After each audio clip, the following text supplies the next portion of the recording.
예, 증시 전망대 방송 시작하겠습니다.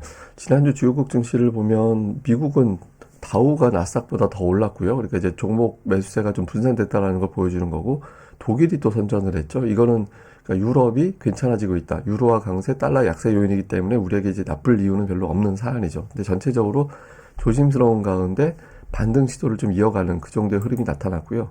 이슈를 보면 미국과 유럽의 물가 지표가 진정된 거, 지난주 주식시장을 이제 끌어왔던, 뭐 어느 정도 버티게 해줬던 그런 요인이 됐고, 특히 이제 연준 인사들이 센 발언을 해도 주식시장이 빠지지 않는, 뭐 조심스럽게 올라가는 그런 모습이 나오고 있거든요. 이거를 생각을 해보면 닉 티미라우스, 그러니까 이제 연준의 대변인으로 불리우는 사람이잖아요. 이 기자의 어떤 코멘트로 요약이 되는 것 같습니다.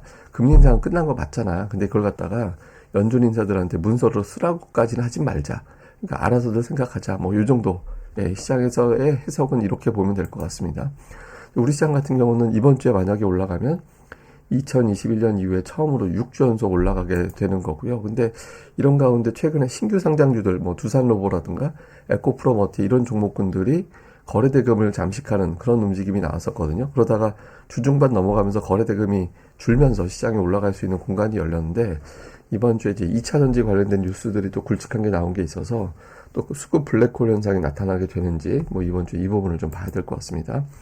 뭐 종목들별로 보면 미국에선 지난주에 GM이 좀 튀게 올라간 게 있었고, 빅테크는 주춤하고 소비 관련된 종목군들 폴로라든가 캐터필러라든가 뭐 소비 투자 뭐 이런 기업들이 좀 상대적으로 선전을 했습니다. 그러니까 금리가 빠지면서 좀 관심도가 분산되기 시작했다, 이런 걸 보여주는 거고, 우리 시장에서는 좀 숫자에 대한 기대감이 있는 거, 그러니까 수주 잔고 많은, 하이닉스는 턴어라운드 속도가 좀 빠르게 되는 뭐 이런 기대치가 있는 종목들이잖아요.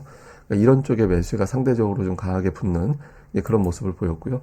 코스닥에서는 이제 게임주가 강했고, 로봇, 2차 전지, 반도체, IT 부품 이런 것들이 이제 상대적으로 좀 강한 그런 모습을 좀 보였습니다. 그러니까 이게 수급 쏠림이 주중반 넘어가면서 좀 완화가 되면서 다른 종목들 쪽으로 고르게 좀 분산되는 그런 움직임도 좀 있었던 것 같습니다. 근데 이제 증시 전망이 좀 엇갈리거든요. 지금 보면 이제 그 뱅크 오브 아메리카나 웰스파고의 분석가들 지난주 일부에서 얘기한 거는 금리 인하 기대하지 말자. 올랐기 때문에 좀 쉬어야 돼. 이런 주장을 하는 반면에 같은 뱅크 오브 아메리카의 다른 분석가는 거시적 불확실성 넘겨서 내년도 5천 간다. 인플레이션 잡혀가고 있다. 그리고 밥돌이라는 분석가는 경기하고 실적이 괜찮기 때문에 더 올라갈 거야. 이런 주장을 하고 있거든요. 근데 이제 미국의 대체로 보면 도이치뱅크 BMO, 뱅크 오브 아메리카, RBC는 강세론, 그 외에 이제 어정쩡한 곳이 있고 JP모건이 약세론인데, 강세론하고 어정쩡하고 완전히 일방적이진 않잖아요. 그러니까 거의 4대 5대 1 비율이거든요. 그래서 좀 미국은 적어도 빠지진 않겠다. 네, 이런 분위기입니다. 그러니까 뭐 되게 좋을 거야 이런 것보다는 빠지진 않겠구나라고 해서 이제 조심스럽게 반등 상승 시도가 이어지는 정도, 그 정도 흐름이 나오고 있다. 근데 이게 연말이라 이것저것 막 전망치 되게 많이 나올 때거든요. 그래서 그럴 때마다 하루 이틀 정도는 반짝반짝 이렇게 좀 반영이 되는 그런 움직임은 있을 것 같습니다. 우리 증시의 전망은 역시 외국인들 수급으로 가늠을 해야 되는데, 순매수 강도가 조금씩 줄어들더니 지난주 매도로 바뀌는 그런 모습을 보였죠. 그런데 우리가 주간으로 끊어서 보면 이 데이터는 이제 목요일부터 수요일까지로 끊어서 보는 데이터거든요. 근데 이렇게 끊어놓고 보면 우리나라하고 대만은 계속 매수를 해요. 외국인들이. 그럼 한국하고 대만의 공통점이 뭐냐? 수출 플러스 반도체죠. 그러니까 외국인들이 여기에 주로 관심을 갖고 있구나라는 게 일단 추정이 되죠. 그래서 이제 그런 부분들을 좀 봐야 될 것 같고, 실제로 외국인 투자들의 지난주 매매 종목을 보면 하이닉스가 순매수 1위인데 1,600억 정도 들어왔고, 삼성전자하고 합치면 한 2,000억 정도 순매수가 붙어 있습니다. 그 외에 이제 금융주 매수가 좀 있고. 근데 매도 쪽을 보면 로봇과 2차 전지 이런 것들에 대한 매도가 좀 있거든요. 그래서 외국인들이 올해 들어서 순매도 종목은 포스코홀딩스로 대표되는 어떤 2차 전지의 범 2차 전지 관련된 종목군들 매도가 많았잖아요. 그래서 여전히 외국인들은 그걸 줄이고 반도체를 좀 늘리는 그런 모습을 보이고 있고요. 기관 투자자들은 코스닥 시장에서 어떤 매매를 하는지 보니까 에코프로비엠을 매수를 하고 LNF 매수했거든요. 그러니까 에코프로비엠 아마 저거 알았던 것 같아요.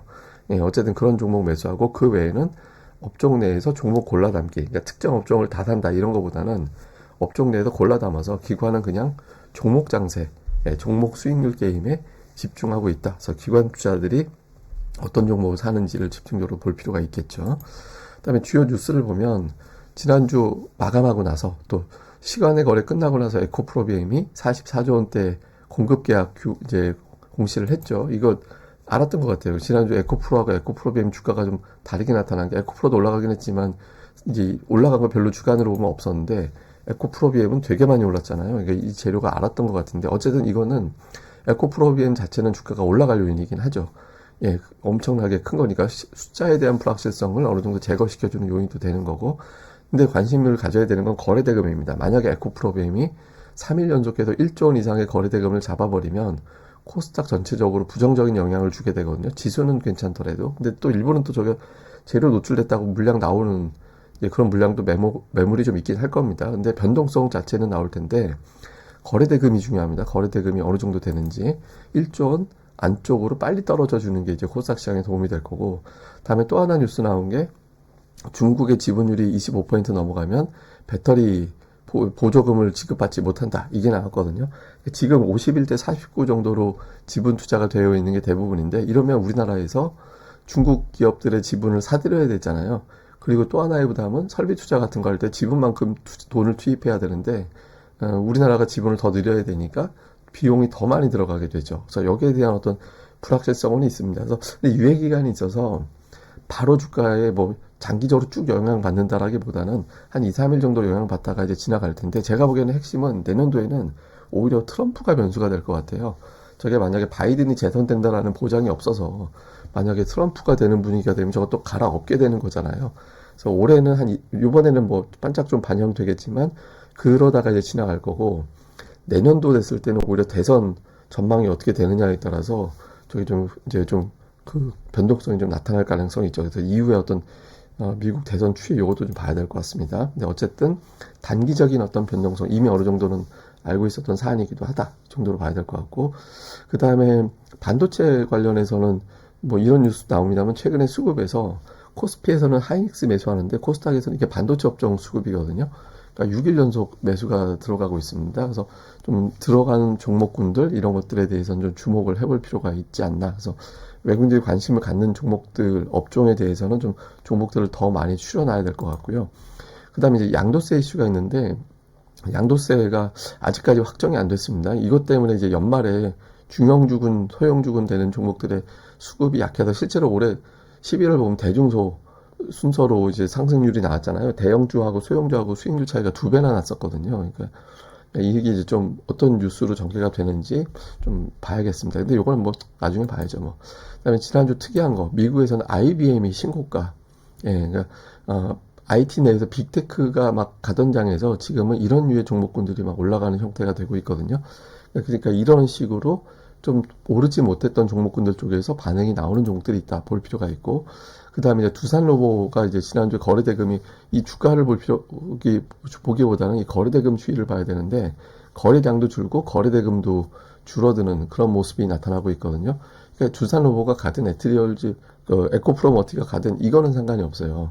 거래대금이 중요하거든요. 그래서 이제 항상 말씀드리지만 5천억 원 안쪽, 그러니까 이런 쪽에서 5천억 원 안쪽으로 거래대금이 나오는 게 코스닥의 상승 종목을 늘리는데 역할을 한다.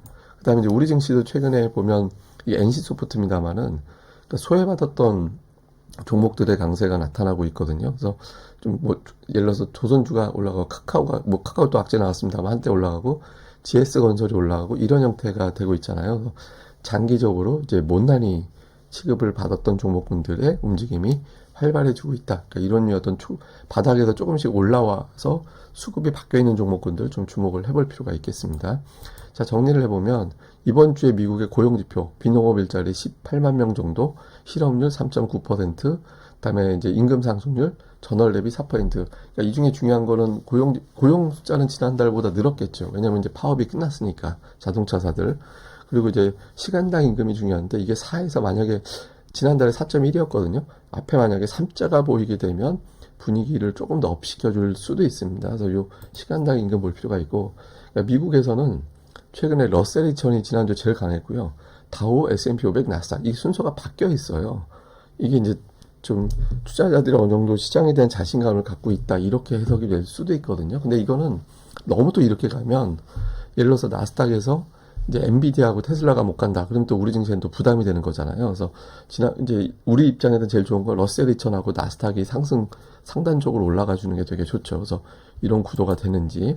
그다음에 이제 최근에 좀 시장이 둔해진 거는 11월에 워낙 강했습니다. 그러니까 11월에 코스피도 뭐 2010년 이후에 뭐 두 번째 상승률인가 그랬을 거예요. 그래서 이제 역대적으로 되게 많이 올라간 폭이라서 여기에 대해서 매물 소화가 자연스럽다고 봐야 되거든요. 그래서 시장이 엄청나게 좋을 거다 이렇게 생각하기는 어렵습니다. 그러니까 그냥 좀 지루할지도 몰라 이걸 염두에 두고 그냥 종목별로 좀 구분해서 종목 장세를 좀 대응하는 그런 게 좀 합리적이지 않나 이렇게 봐야 될 것 같습니다.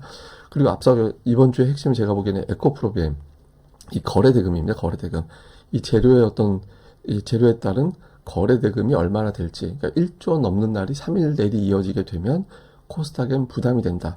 이제 요게 이제 관심이 있는 거라서 이 거래대금을 더 주목을 해봐야 될 것 같습니다.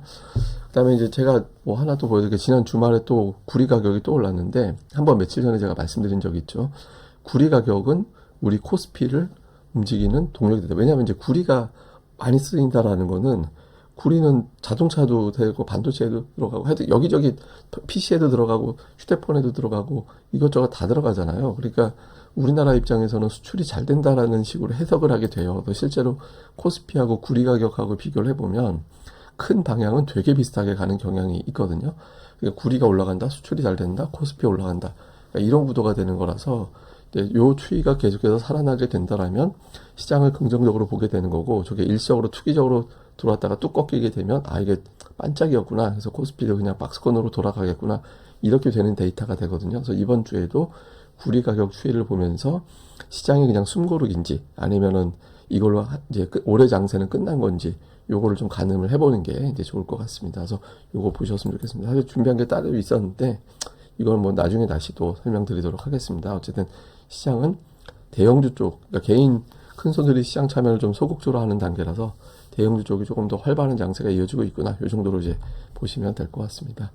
예, 그럼 또 이번 한 주 잘 보내시고요. 저는 또 다음에 뵙겠습니다. 이 방송 구독하기와 좋아요 꼭 좀 부탁드리겠습니다. 감사합니다.